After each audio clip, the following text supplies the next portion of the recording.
Hello friends, welcome to வேல்ரோஜ் and crime diaries. நம்ம கேரளாவில் இருக்க கோழிக்குள்ள வெஸ்ட் ஹில்ங்கிற ஒரு ஊர் இருக்கு. அந்த ஊர்ல 29 வயசு விஜில்ங்கிற ஒரு நபர் எலக்ட்ரீஷியனா வேலை பார்த்துட்டு இருக்காரு. இந்த நபருக்கு நிறைய ஃப்ரெண்ட்ஸ் இருப்பாங்க. இவர் என்ன பண்ணுவார்னா, சாயங்காலம் வேலை முடிஞ்சதுக்கு அப்புறம் ஃப்ரெண்ட்ஸ் கூட ஜாலியாக டைம் ஸ்பெண்ட் பண்ணுவார். சில சமயம் ஈவினிங் ஷோ போவார். அப்படியும் இல்லைன்னா சில சமயம் நைட் ஷோ போயிட்டு நைட்டு 1 மணி 2 மணிக்கு வீட்டுக்கு வருவார். அந்த மாதிரி தான் ஏப்ரல் மாதம் 17ஆம் தேதி 2019ஆம் வருஷம் நைட்டு 10 மணி வரைக்கும் 11 மணி வரைக்கும் இந்த விஜில்ங்கிற நபர் வீட்டுக்கு வரல. அப்போ அவங்க அப்பா விஜயன்கிற நபர் வெயிட் பண்ணி பார்க்குறாரு. பையன் வரலன்னு கதவை பூட்டிட்டு அவர் படுத்துறாரு. அவரோட அனுமானம் என்னன்னா, தன்னோட பையன் ஃப்ரெண்ட்ஸ் கூட செகண்ட் ஷோ சினிமாவுக்கு போயிருக்கான், நைட்டு ஒரு 2 மணிக்கு வந்துடுவான்னு இவர் போய் படுத்து தூங்கிடுறாரு. பட் காலையில் எழுந்து பார்க்கும்போது தான் தன்னோட பையன் இன்னுமே வீட்டுக்கு வரலன்னு தெரியுது. அப்போ இந்த விஜயன்கிற நபர் என்ன பண்ணுறாரு, தன்னோட பையனுக்கு கால் பண்ணுறாரு. அந்த விஜில்ங்கிற பையனோட ஃபோன் சுவிட்ச் ஆஃப் செய்யப்பட்டிருக்கு. அவங்க அப்பாவுக்கு பயங்கர குழப்பமாக இருக்குது. அந்த பையன் இது வரைக்கும் ஃபோனை சுவிட்ச் ஆஃப் பண்ணதே இல்லை. என்ன பண்ணுறதுன்னு இவர் யோசிச்சுட்டே இருக்காரு. ஒருவேளை ஃப்ரெண்ட்ஸ் வீட்டில் போய் தங்கியிருக்கலாம், ஃபோன் சுவிட்ச் ஆஃப் ஆயிருக்கலாங்கிற மாதிரி இவரே அனுமானம் பண்ணிக்கிறாரு. இருந்தாலும் இந்த விஜயனோட மனசுல ஒரு உள்ளுணர்வு சொல்லிக்கிட்டே இருக்கு, தன்னோட பையனுக்கு ஒரு பேராபத்து நிகழ்ந்திருக்குமோனே. அதனால என்ன பண்றாரு, இந்த விஜில்ங்கிற பையனுக்கு 3 க்ளோஸ் ஃப்ரெண்ட்ஸ் இருக்காங்க. அந்த 3 பேரோட பேர் என்னன்னா, நிக்கில்ங்கிற ஒரு பையன், தீபஷ்ங்கிற ஒரு பையன், அப்புறம் ரஞ்சித் அப்படிங்கிற ஒரு பையன்.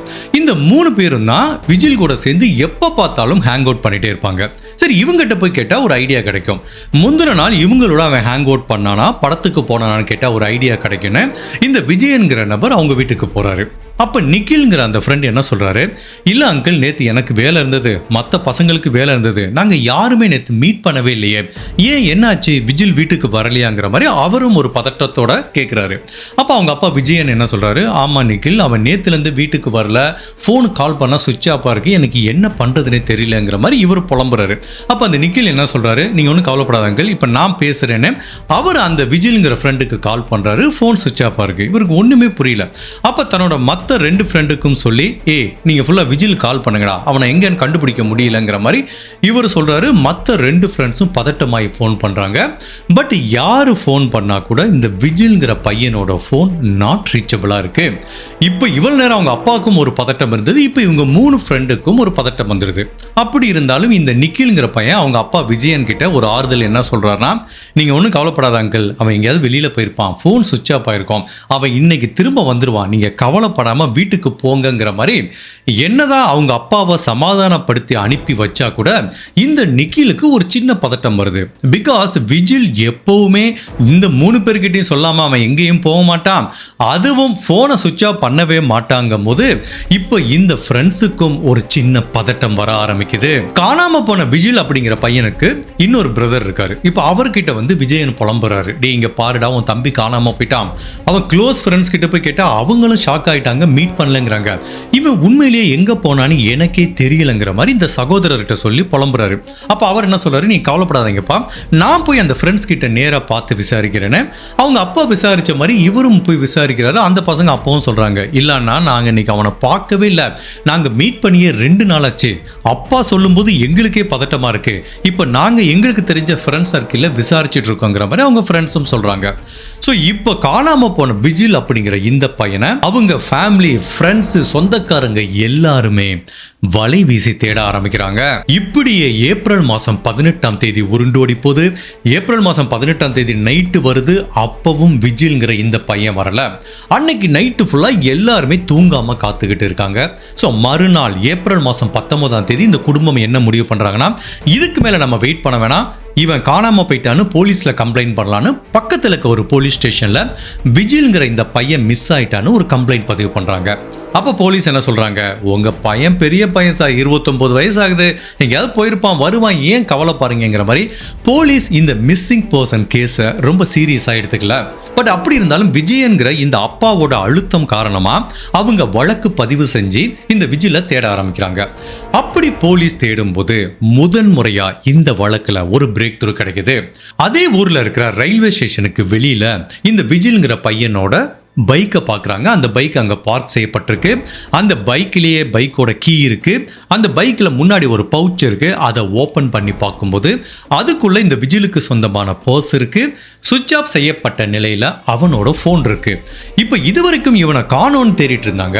இப்போ இந்த மாதிரி தடயங்கள் போலீஸுக்கு மேலும் குழப்பத்தை உண்டு பண்ணுது.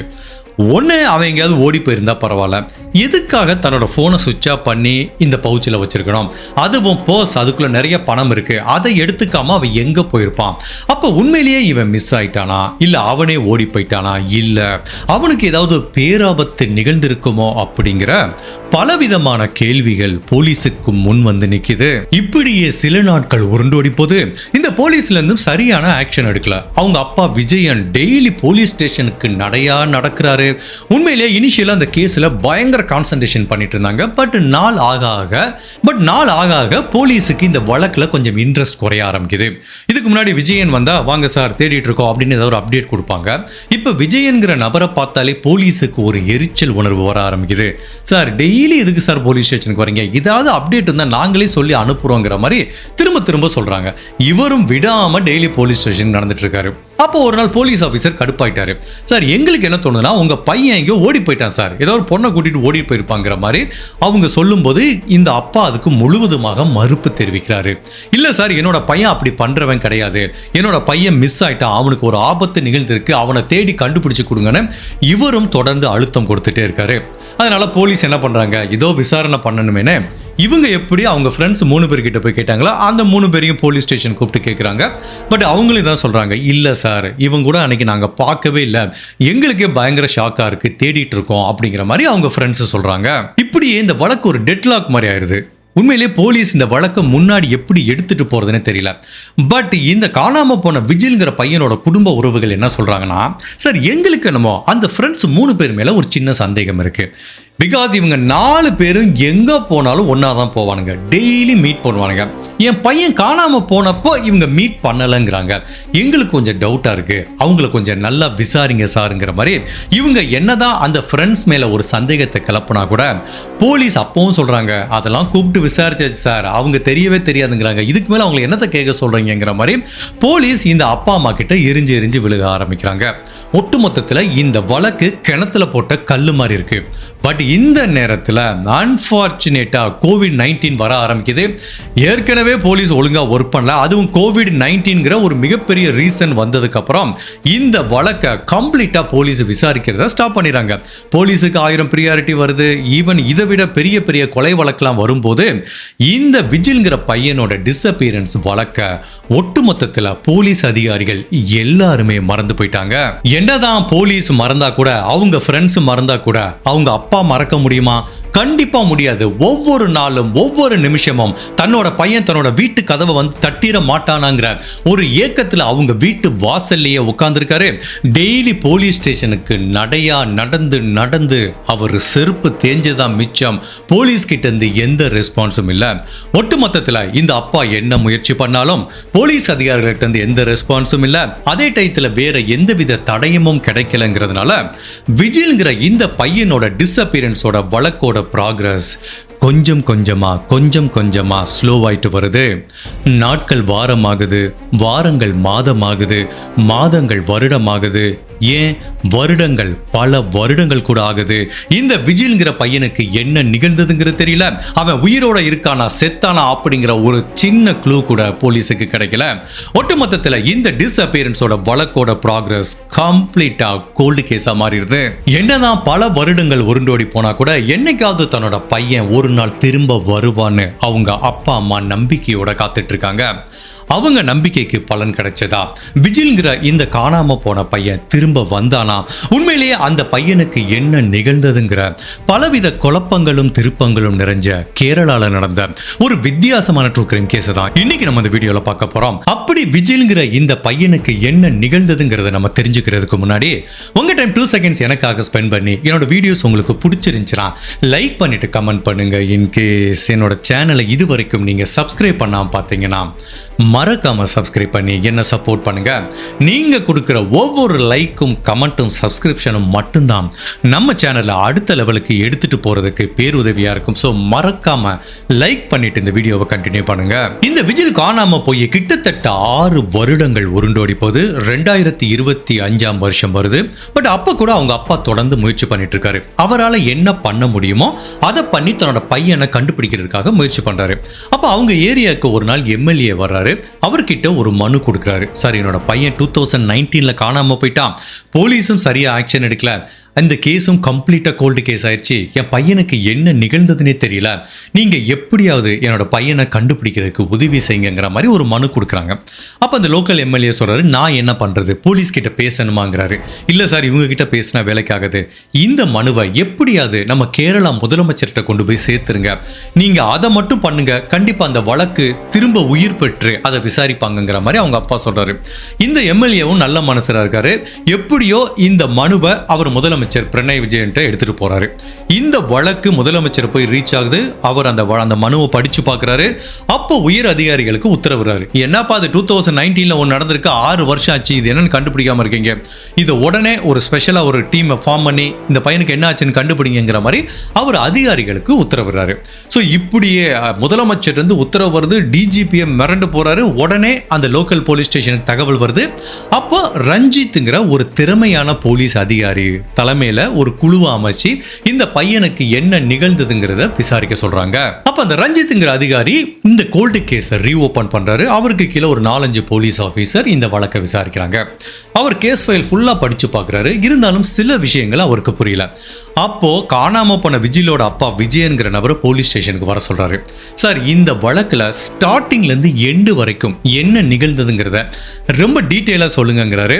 ஸோ இந்த விஜயன்கிற நபரும் கடந்த 6 வருடங்களா பல அதிகாரிகள் கிட்ட இந்த கதையை சொல்லி சொல்லி அவருக்கே அது மனப்பாடம் ஆயிடுச்சு. இந்த ரஞ்சித்ங்கிற அதிகாரி கிட்டையும் திரும்ப என்ன நடந்ததுன்னு சொல்றாரு. பட் ஹோப்ஃபுல்லி இந்த டைம் இந்த போலீஸ் அதிகாரி மூலமா தனக்கு ஒரு நல்ல தீர்வு கிடைக்குங்கிற நம்பிக்கையில 2019 வருஷம் ஏப்ரல் மாசம் 17ஆம் தேதியிலிருந்து தன்னோட பையனுக்கு என்ன நிகழ்ந்ததுங்கிற எல்லா விஷயங்களையும் சொல்றாரு. அப்ப அந்த ரஞ்சித்ங்கிற போலீஸ் அதிகாரி விஜயன் கிட்ட ஒரு உறுதிமொழி கொடுக்கிறாரு. சார், இதுக்கு முன்னாடி இந்த அதிகாரிகள் இந்த வழக்கை எப்படி ஹேண்டில் பண்ணிருப்பாங்கன்னு எனக்கு தெரியாது. பட் என்ன பொறுத்த வரைக்கும் இதை என்னோட சொந்த சகோதரர் மாதிரி நினைச்சு இந்த வழக்கை நான் இன்வெஸ்டிகேட் பண்றேன். கண்டிப்பா உங்க பையனை கண்டுபிடிச்சு கொடுக்க வேண்டியது என்னோட பொறுப்புங்கிற மாதிரி அவங்க அப்பாவுக்கு உறுதிமொழி கொடுக்கிறாரு. பட் இந்த இன்ஸ்பெக்டர் பார்க்கும்போது விஜயனுக்கு மனசுல ஒரு சின்ன நம்பிக்கை துளிர் விடுது. உண்மையிலே தன்னோட பையனை கண்டுபிடிச்சு கொடுத்துருவாருன்னு. இப்ப ரஞ்சித்ங்கிற இந்த போலீஸ் அதிகாரியும் ரொம்ப தீவிரமா விசாரிக்கும் போது அவருக்கு இந்த வழக்குல கேஸ் ஃபைல பார்க்கும்போது ஒரு விஷயம் பயங்கர நெருடலா இருக்கு. ஸோ காணாம போன பையனுக்கு 3 பேர் க்ளோஸ் ஃப்ரெண்ட்ஸ் இருந்திருக்காங்க. பட் டெய்லி மீட் பண்றவங்க இந்த பையன் காணாம போன அன்னைக்கு எதுக்காக நாங்க மீட் பண்ணவே இல்லைங்கிறாங்க. இது கொஞ்சம் நெருடலா இருக்கிறதுனால இந்த 3 பேரையும் கூட்டு திரும்ப விசாரிக்கலாங்கிற மாதிரி அவர் முடிவு பண்றாரு. அப்போ இந்த நிக்கில்ங்கிற பையன் ஃபர்ஸ்ட் ஃப்ரெண்டு அவன் என்ன பண்ணியிருக்கான், சில வருடங்களுக்கு முன்னாடி கல்ஃப் கண்ட்ரியில் போய் வேலை பார்த்துருக்கான். பட் அங்கேருந்து ரிட்டர்ன் ஆகி இப்போ பெங்களூரில் வேலை பார்த்துட்டு இருக்கிறது தெரியுது. அதுக்கப்புறம் ரஞ்சித்ங்கிற இன்னொரு ஃப்ரெண்டும் இப்போ அவுட் ஆஃப் ஸ்டேஷனில் இருக்கான். ஸோ இப்போ இந்த லோக்கலில் யார் இருக்கா, தீபேஷ்ங்கிற அந்த ஒரே ஒரு ஃப்ரெண்டு மட்டும் தான் இருக்கான். சரி, நம்ம ஒன்று பண்ணுவோம், இந்த பசங்க 3 பேத்தையும் தனித்தனியாக கூட்டிட்டு போய் விசாரிப்போம், இவங்க என்ன சொல்றாங்கிறத பார்க்கலாங்கிற மாதிரி இவர் ஒவ்வொருத்தரையும் தனித்தனியாக விசாரிக்க ஆரம்பிக்கிறாரு. ஃபர்ஸ்ட் அவைலபிளா இருக்கிற தீபேஷ்ங்கிற அந்த ஃப்ரெண்டை கூப்பிட்டு விசாரிக்கிறாரு. அதாவது அவர் என்ன மாதிரி கொஸ்டின் கேட்கிறாருன்னா, சம்பவம் நடந்தப்போ நீங்க அவனை பார்க்கலையா, பார்க்கல, கரெக்ட், இதுக்கு முன்னாடி கடைசி அவங்ககிட்ட எப்போ பேசுனீங்க, அவனை கடைசியாக எப்போ பார்த்தீங்க, அதுக்கப்புறம் ஃபோனில் எப்போ பேசுனீங்க, நீங்கள் கடைசியாக மீட் பண்ணும்போது என்ன மாதிரி பேசிக்கிட்டீங்க, என்ன மாதிரி வார்த்தைகள் சொல்லி எந்த இடத்துலேருந்து கிளம்பி போனீங்கிற மாதிரி. அதாவது இந்த விஜிலோட கடைசி தருணத்திலையோ இல்லை அவங்க கூட கடைசியாக நீங்கள் இருக்கும்போதோ என்ன மாதிரி நிகழ்வுகள் நிகழ்ந்ததுங்கிறத பேஸ் பண்ணி தான் இவர் கொஸ்டினை கேட்குறாரு. ஃபர்ஸ்ட் தீபேஷ்ங்கிற அந்த பையன்கிட்ட கேட்குறாரு. அதுக்கப்புறம் வெளியூருக்கு போன ரஞ்சித்ங்கிற அந்த பையன் வந்துடா, அவங்ககிட்டையும் கேட்குறாரு. இப்போ பெங்களூர்ல வேலை பார்க்குற நிகில்ங்கிற நபருக்கும் சொல்றாங்க, அவரும் வர்றாரு. இப்படி 3 பேருக்கிட்டையும் தனித்தனியா விசாரிக்கும் போது இவங்க சொல்ற பதில்கள் முன்னுக்கு பின் முரணா இருக்கு. அதாவது விஜில கடைசியா எங்க பார்த்தாங்க அப்படிங்கிறதுலயும் சில கான்ட்ரடிக்ஷன் இருக்கு. கடைசியில அவங்க 3 பேத்துக்குள்ள என்ன பேசிக்கிட்டாங்க அப்படிங்கிறதுலயும் சில கான்ட்ரடிக்ஷன் இருக்கு. கடைசியில எந்த இடத்துல இருந்து உங்க 4 பேரும் பிரிஞ்சு போனாங்க அப்படிங்கிற ஸ்டேட்மெண்ட்லயும் நிறைய கான்ட்ரடிக்ஷன் இருக்கிறதுனால இந்த 3 பேரும் போலீஸ் கிட்ட ஏதோ ஒரு விஷயத்தை மறைக்கிறாங்க. இந்த 3 பேருக்கும் காணாம போன விஜிலோட டிஸ்அப்பியரன்ஸுக்கும் ஒரு தொடர்பு இருக்கு அப்படிங்கிற மாதிரி தான் ரஞ்சித்ங்கிற இந்த போலீஸ் அதிகாரியோட உள்ளுணர்வு சொல்லுது. போலீஸோட உள்ளுணர்வு சொன்னா மட்டும் போதுமா? ஏதாவது ஒரு தடயம் வேணாமா? இந்த 3 பேரும் சேர்ந்து தான் விஜில் ஏதோ பண்ணிருக்காங்கன்னு. இப்போ போலீஸ் இந்த 3 பேரோட சைக்காலஜிக்கல் ஃபேக்டை பார்க்குறாங்க. அப்படி பார்க்கும்போது நம்ம என்னமோ நினைப்போம், போலீஸ் சாதாரணமாக ஒருத்தவங்களை கூட்டிட்டு வந்து விசாரிப்பாங்க அப்படின்னு. பட் ஒவ்வொரு டைமும் விசாரிக்கும் போது ஒவ்வொருத்தவங்களுக்கும் ஒரு சைக்காலஜிக்கல் லெவல் இருக்கும். சில பேர் பார்த்தீங்கன்னா மென்டலாக பயங்கர ஸ்ட்ராங்காக இருப்பாங்க. அவங்கள பிரேக் பண்ணுறது வந்து அவ்வளோ கஷ்டம், அவ்வளோ ஸ்டபான பதில் சொல்லுவாங்க. சில பேர் பார்த்தீங்கன்னா ரொம்ப எமோஷனல் பர்சனாக இருப்பாங்க. அவங்கள கொஞ்சம் அப்படி அழுத்தி பிடிச்சா உண்மையை சொல்லிடுவாங்க. அப்படி இந்த ரஞ்சித்ங்கிற போலீஸ் அதிகாரி இந்த 3 பேரையும் விசாரிக்கும் போது அவர் தீபேஷ்ங்கிற இந்த பையனை பார்க்கும்போது மேபி இவங்கிட்ட நம்ம கொஞ்சம் கிளவரா விசாரணை பண்ணா உண்மை வெளிவர வாய்ப்பு இருக்குன்னு ஃபீல் பண்றாரு. பிகாஸ் இந்த 3 பேத்திலேயே அதிகமா எமோஷனலான பர்சன் யாருன்னா தீபேஷ்ங்கிற அந்த பர்சன் தான்.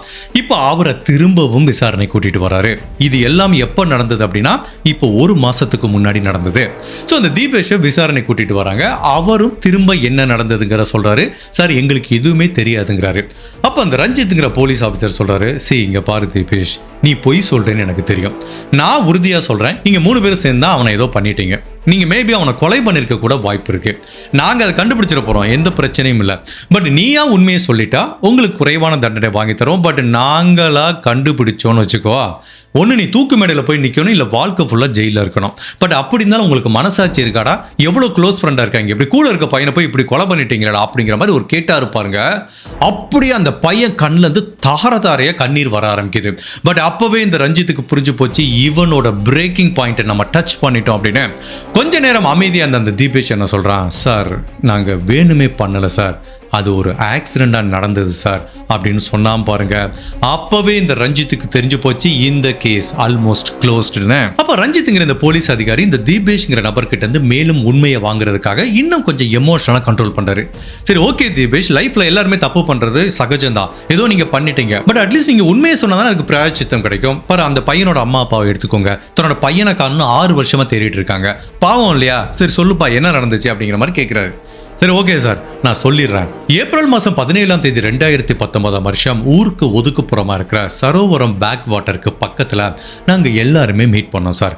நாங்கள் ஜென்ரலாக ரெகுலராக எப்பயாவது ஒரு அந்த பேக் வாட்டர் கிட்ட வந்து ட்ரிங்க்ஸ் சாப்பிடுவோம் சார். அன்னைக்கு அப்படி தான் நாங்கள் எல்லாருமே ட்ரிங்க்ஸ் சாப்பிட்டுட்டு இருந்தோம். அப்போது எங்கள் கேங்கில் இருக்கிற நிக்கில்ங்கிற பையன் புதுசாக சில விஷயங்களை எங்களுக்கு அறிமுகப்படுத்துகிறான். அதாவது அவன் ரொம்ப நாளாகவே கன்சியூம் பண்ணிட்டு இருக்க போதை மருந்தை எங்களுக்கு அறிமுகப்படுத்துகிறான். இதை சாப்பிட்டு பாருங்களா, ஒரு டைம் சாப்பிடுங்க, உண்மையிலேயே நம்ம ட்ரிங்க் சாப்பிட்றத விட ஜாலியாக இருக்குங்கிற மாதிரி எங்களை கரெக்ட் பண்ண முயற்சி பண்ணான். ஸோ நாங்களும் யோசிச்சோம், சரி ஏதோ ஃப்ரெண்டு சொல்கிறான் ட்ரை பண்ணி பார்ப்போமேன்னு நாங்கள் எல்லாருமே கொஞ்சம் கொஞ்சம் எடுத்துக்கிட்டோம். எல்லாத்துக்குமே ஒரு சின்ன பயம் இருந்தது. அதாவது ரஞ்சித்தும் எடுத்துக்கிட்டான், நானும் எடுத்துக்கிட்டேன், அதுக்கப்புறம் விஜில் அப்படிங்கிற அந்த பையனும் எடுத்துக்கிட்டான். ஸோ நாங்களும் அந்த போதை மருந்தை எடுத்ததுக்கப்புறம் பயங்கரமாக இருந்துச்சு, ஜாலியாக அரட்டை அடிச்சுட்டு இருந்தோம். ஒரு 1 or 2 hour நாங்கள் பேசிட்டு இருந்தோம். அப்படியே எல்லாருமே டயர்டாகி அங்கேயே படுத்து தூங்கிட்டோம். கிட்டத்தட்ட ஒரு 2 மணி நேரம் கழிச்சு நாங்கள் 3 பேரும் எழுந்துட்டோம். அதாவது நிக்கில், நானு, ரஞ்சித் 3 பேரும் எழுந்துட்டோம். பட் விஜில் மட்டும் எழுந்திருக்கவே இல்லை. அவன் ஏன் எழுந்திருக்கலன்னா, அவன் இதுக்கு முன்னாடி இந்த தவறான போதை மருந்து பழக்கம் இல்லை, திடீர்னு அதை அளவுக்கு அதிகமாக உட்கொண்டதுனால அவனோட உடல் உறுப்புகள் ஒன்றா செயலிழக்க ஆரம்பிச்சு அந்த இடத்துல அவனுக்கு கார்டியாக் அரெஸ்ட் வந்து இறந்து போயிட்டான். இது பிளான் பண்ணி பண்ணது கிடையாது, இது ஒரு ஆக்சிடென்ட்டாக நடந்தது. எங்க 3 பேத்துக்கும் இப்போ என்ன பண்றதுனே தெரியல. இப்போ இதை போலீஸ்ல எடுத்துட்டு போனா என்ன தெரியும், நாங்க தவறான ஏதோ ஒரு பழக்க வழக்கம் பண்ணிட்டு இருக்கோம்னு சொல்லி எங்க மேல வழக்கு பதியப்படும், எங்க வாழ்க்கையே நாசமா போயிடும். அது போக ஒரு பையனை கொலை பண்ணிட்டாங்களேங்கிற பல விதமான கொலை வழக்கும் எங்க மேல பதியப்படுங்கிறதுனால எங்களுக்கு என்ன பண்றதுனே தெரியல. ஒரு 1 hour நாங்க 3 பேரும் டிஸ்கஸ் பண்ணதுக்கு அப்புறம் ஓகே இதை நம்ம வெளியில சொல்ல வேணாம், இந்த உடலை நம்மளே டிஸ்போஸ் பண்ணிடலாம், இதை தவிர நம்மளை காப்பாத்திக்கிறதுக்கு வேற வழியே இல்லைன்னு நாங்க உட்காந்து என்ன பண்ணலாம்னு பிளான் பண்ணோம். ஃபர்ஸ்ட் இந்த விஜிலோட ஃபோன் எடுத்துக்கிட்டோம். ஸோ அன்னைக்கு ஏப்ரல் மாதம் 17ஆம் தேதி நாங்கள் 4 பேருமே கான்டாக்ட் பண்ணிக்கிட்டதுக்குரிய எல்லா தடயங்களையும் அழிச்சுக்கிட்டோம். மெசேஜ், ஃபோன் கால் எல்லாத்தையுமே டெலீட் பண்ணுறோம். ஹிஸ்ட்ரியை ஃபுல்லாக டெலீட் பண்ணுறோம். அதுக்கப்புறம் அவனோட ஃபோனை சுவிட்ச் ஆஃப் பண்ணுறோம்.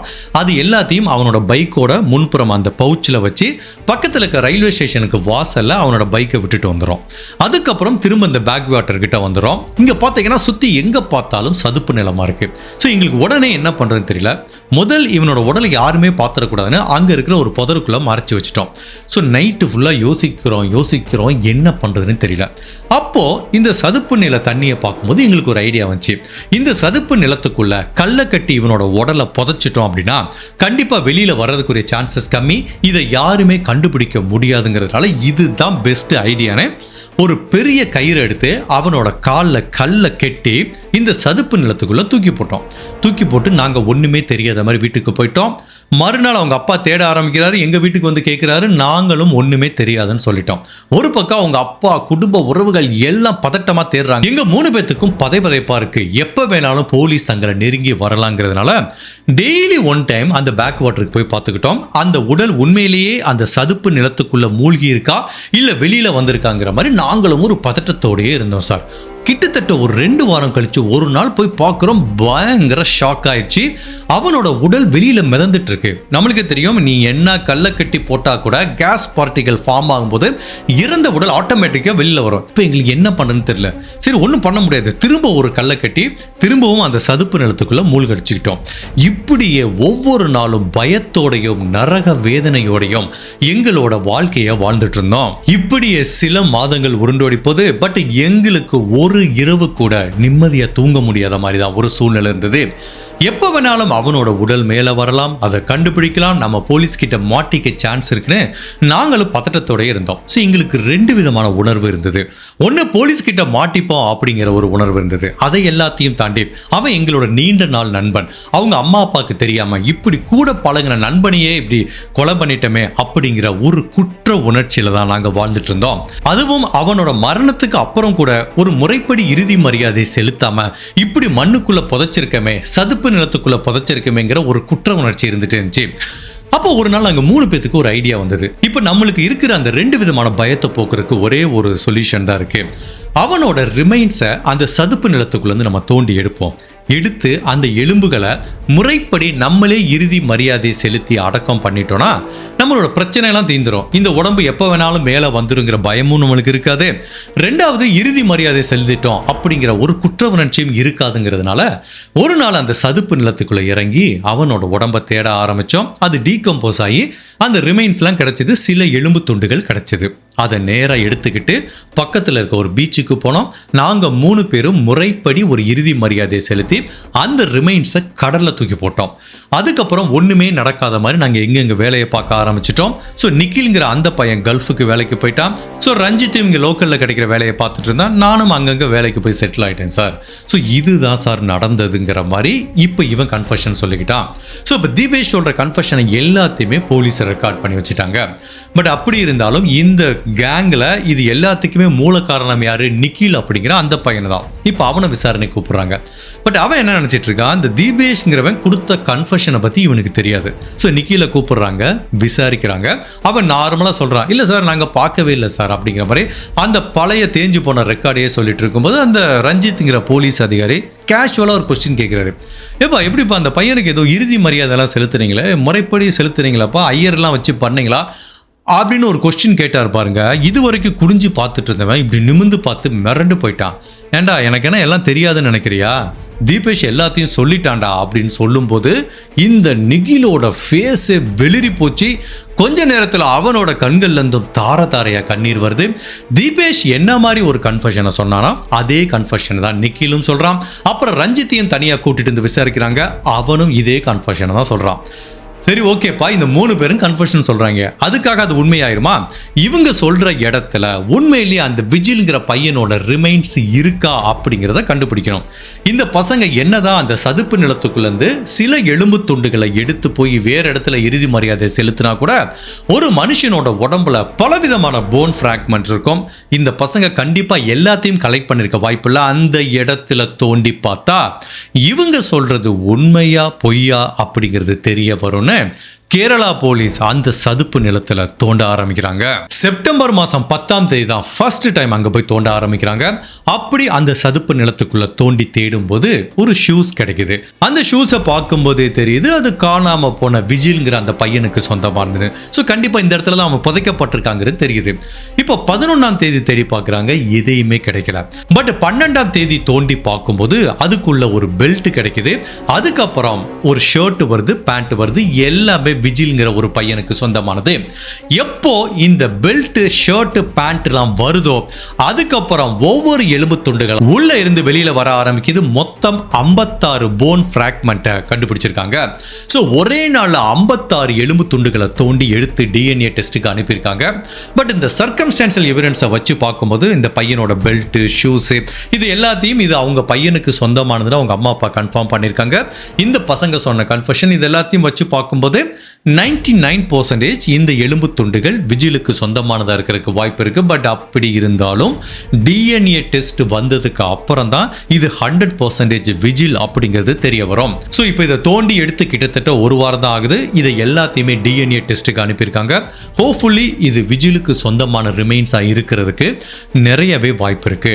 ஃபைனலா விஜில கொலை பண்ண குற்றத்துக்காக இந்த நண்பர்கள் 3 பேரையும் கேரளா போலீஸ் அரெஸ்ட் பண்றாங்க. 6 வருடங்களா தன்னோட பையன் என்னைக்காவது உயிரோட வருவா அப்படிங்கிற நம்பிக்கையில போலீஸ் ஸ்டேஷனுக்கு நடையா நடந்துட்டு இருந்த விஜயன்கிற அந்த அப்பாக்கு ஃபைனலா தன்னோட பையனுக்கு என்ன நிகழ்ந்ததுங்கிறது தெரிய வந்தது. என்னதான் தன்னோட பையன் இனிமேல் உயிரோட வரமாட்டான், தன்னோட வீட்டு கதவை தட்ட மாட்டான் அப்படிங்கிற ஒரு மிகப்பெரிய துயரம் அவரோட மனசுல இருந்தா கூட அட்லீஸ்ட் தன்னோட பையனுக்கு என்ன நிகழ்ந்ததுங்க தெரிய வருது. தன்னோட பையனோட ரிமைன்ஸ் கிடைச்சிருக்கு. அதை டிஎன்ஏ டெஸ்ட் எடுத்ததுக்கு அப்புறம் கண்டிப்பா முறைப்படி இறுதி மரியாதை செலுத்தினா ஒரு அப்பாங்கிற முறையில அவருக்கு மனசுக்கு ஒரு சின்ன அமைதி கிடைக்கும். இந்த வழக்குல இருந்து நம்ம அடுத்த தலைமுறைக்கு கொண்டு போய் சேர்க்க வேண்டிய பல முக்கியமான விஷயம் இருக்கு. இதுல மேபி இந்த கேஸை பத்தி நான் என்ன ஃபீல் பண்றேன், அடுத்த தலைமுறைகளுக்கு சில மெசேஜ் சொல்றதுக்கு முன்னாடி நிறைய பேர் கமெண்ட் போடுறாங்க, இது நான் அட்வைஸ் பண்றேன், போதிக்கிறேன் அப்படிங்கிறது கிடையாது. இது ஒரு அட்வைஸ் கிடையாது. இது வந்து நான் எப்படி நம்ம ஒரு கேஸ் எண்டில் நான் சொல்கிற விஷயத்தை எப்படி பார்க்குறேன்னா, நான் எவ்வளோ கேசஸ் கவர் பண்ணியிருக்கேன், 1500 கேஸ் கவர் பண்ணியிருக்கேன். அதுக்கு மொத்தம் ஒரு 3000 கேசஸ் நான் படிச்சிருப்பேன்.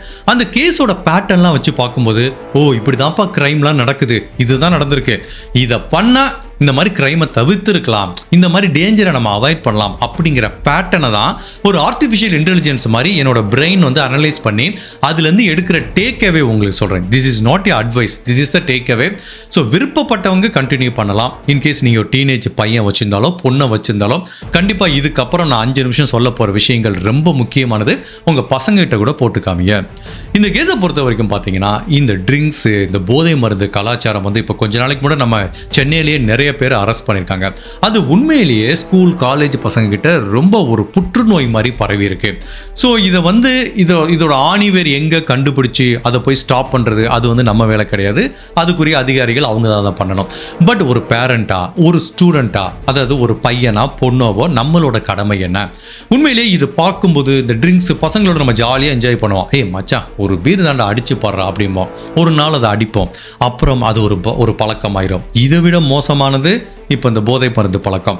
அதை ஒன்ஸ் நீங்கள் உட்கொண்டுட்டீங்கன்னா உங்கள் உடம்பளவிலையும் மனசளவிலையும் பலவிதமான ஒரு தாக்கத்தை ஏற்படுத்தும். அது இல்லாமல் உங்களால் இருக்க முடியாது.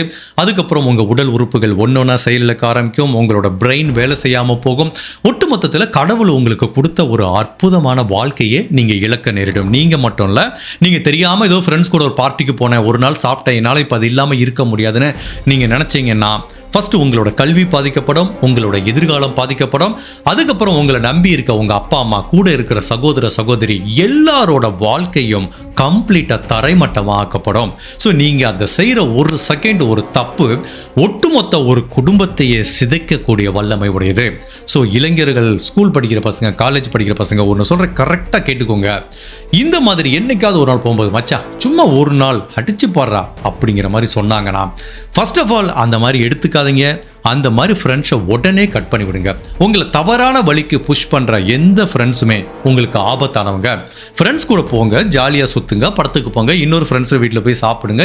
அந்த வயசில் என்ன தேவையோ அதை நல்லா என்ஜாய் பண்ணுங்க. பட் தப்பு கிடையாது. பட் அதே டயத்தில் அந்த வயசில் நம்ம உடல் அளவிலையும் மனதளவிலையும் பாதிப்பை ஏற்படுத்தக்கூடிய பல விஷயங்களை நம்ம கண்டிப்பாக எடுத்துக்க கூடாது. அதில் ட்ரிங்க்ஸும் இந்த போதை மருந்தும் ஒரு மிக முக்கியமான பங்கு வகிக்கும். ஸோ லைஃப்பில் எந்த சூழ்நிலையும் அதை எடுத்துக்கிற மாதிரி ஒரு சூழ்நிலை வந்தாலோ இல்லை அதை உங்கள் மேலே திணிக்கப்பட்டாலோ நீங்கள் உடனே அந்த இடத்தை விட்டு கிளம்பி போங்க. பிகாஸ் அந்த ஒரு நிமிஷம் நீங்கள் சபலப்பட்டீங்கன்னா அதுக்கு நீங்கள் கொடுக்க போகிற விலை கற்பனைக்கும் அப்பாற்பட்டது. அதை நான் நிறைய கேஸில் பார்த்துருக்கேன். அது என்னமோ அது அடிமைத்தனம் மட்டும் கிடையாது. அது உள்ளே போச்சுன்னா உங்கள் கேரக்டரே மாறும். நீங்கள் நிறைய தவறு செய்வீங்க. அதுக்கப்புறம் உங்களால் படிப்பில் கான்சன்ட்ரேஷன் பண்ண முடியாது, வேலைக்கு போக முடியாது. அதே மாதிரி உங்கள் உடம்பும் கண்டிப்பாக உங்களோட ஹெல்த்தே சுத்தமாக போயிடும். ஸோ மேக் ஷுர் இளைய தலைமுறைகள் இந்த மாதிரி ஒரு பிரச்சனையில் போய் மாட்டிக்காதீங்க. தேவையில்லாத பார்ட்டிக்கு போகாதீங்க. தெரியாத நபர் கூட போய் இதை சாப்பிட்டேன் அதை சாப்பிட்டேன்னு சொல்லி மாட்டிக்காதீங்க. இந்த வயசில் நம்மளுக்கு என்ன செய்வேன்? கல்வி. பெற்றவங்க கஷ்டப்பட்டு நம்மளை படிக்க வைக்கிறாங்க. இப்போ நான் படிக்கும் போது நம்மளுக்கு தெரியல பெற்றவங்க எவ்வளோ கஷ்டப்படுறாங்க என்னென்னு. பட் ஒரு அப்பாவாக பார்க்கும்போது தான் நம்மளுக்கு தெரியுது பெற்றவங்க நம்மளை எவ்வளோ கஷ்டப்பட்டு இந்த ஸ்டேஜுக்கு கொண்டு வந்திருப்பாங்கன்னு. ஸோ இந்த ஸ்டேஜில் நம்மளுக்கு என்ன வேணும்? +2 படிக்கிற வரைக்கும் ஒரு நல்ல கல்வி. ஸ்கூலுக்கு போகிறோமா, படிக்கிறோமா, ஃப்ரெண்ட்ஸ் கூட ஜாலியாக படத்துக்கு போங்க, ஒருத்தவங்க வீட்டுக்கு போங்க, ஜாலியாக இருங்க. இதோடு நிப்பாட்டிக்கோங்க. எந்த கெட்ட பழக்கத்திலையும் போய் மாட்டிக்காங்க. காலேஜுக்கு போனால் இன்னுமே கொஞ்சம் பாசிபிலிட்டி அதிகமாக இருக்கும். ஃப்ரீடம் நிறைய கிடைக்கும். கையில் கொஞ்சம் காசு கிடைக்கும். அப்போ என்ன ஆகும்? இதை விட பெரிய ஃப்ரெண்ட் சர்க்கிள் கிடைக்கும். அப்போ அங்கே போய் நிறைய பாசிபிலிட்டி ஸ்கூலை விட அதிகமாக இருக்கும். இப்போ ஸ்கூல்லேயே நிறைய பண்ணுறாங்க.